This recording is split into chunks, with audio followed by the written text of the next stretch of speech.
train had stopped suddenly. He shook his head and he tried to back to time. He was losing his mind. He thought, is this a nightmare? Am I in a deep sleep? And he closed his eyes firmly to wake up. A noise was heard from outside. Iron things were crushing each other and the train's body. Men with uniforms were shouting, "Get out of the train!" They were speaking German. Mr. Harris opened his eyes anxiously. A ruined building was seen from the window which is in the carriage. There were too many people in the carriage. They were stuck in this little place. He couldn't believe his eyes. What was the nightmare? What was the real? All these people have come for death. Women, men, adults, elders, children. They were poor, untidy, and helpless. Mr. Harris looked at his chest. There was a swastika. This is the symbol of a curse, he thought. He realized he was a Nazi, but he was a merciful Nazi. He didn't want to be part of this, but it was too late anymore. Bill, Julie, the man in the brown hat, Carol, Tomasz, Elena or Carl, all of them were here.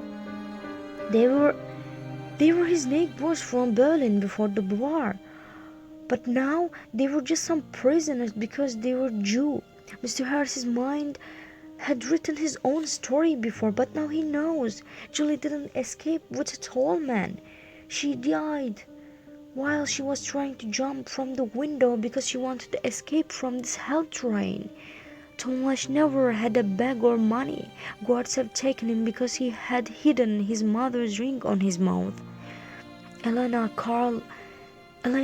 has never killed his brother. Mr. Harris had killed Carl because the general commanded. That's why Elena was looking at him hatefully. Her tears were spilling on her dress quietly. Mr. Harris was shocked. What did I do? He asked himself. His mind whispers never stopped. All these passengers, they never go to San Austell or Sofia or Oulu. They have come to a concentration camp which was belonged to Nazis. He remembered. Mr. Harris remembered now. He had a plan with neighbors. They had planned to travel to Europe. But when the war started, guns and hate didn't let them. The Second World War made them enemies from the different fronts. Now, there were no dreams. There were just nightmares. There was no hope, just blood and tears. Merciful Nazi, Mr. Harris thought. They are not guilty, but I am. I didn't want to do this, but I did. They are Jew and we're Christian. Doesn't change anything. We were created by the gods. We're all human that can hurt, feel the pain.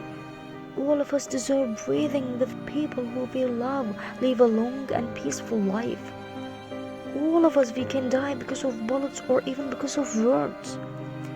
He was still looking at the people in the carriage. He wanted to cry. He couldn't catch eye to eye with the people who he knew and the people who know him. The people who ate with, the people who he was happy with, the people who were hurt and broken. He was sad. He wanted to scream. He was feeling like an edge of a cliff. He felt some wetness in his eyes.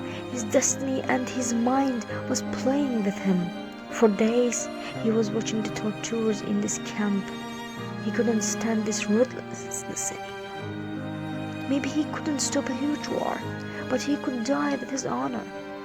He washed people's face for the last time. His mouth wasn't moving, but his eyes were saying sorry. He held his gun, which is on his belt. He took it and turned to his head. He didn't think even for seconds. He just pulled the trigger. His last thought was, hell is better than here.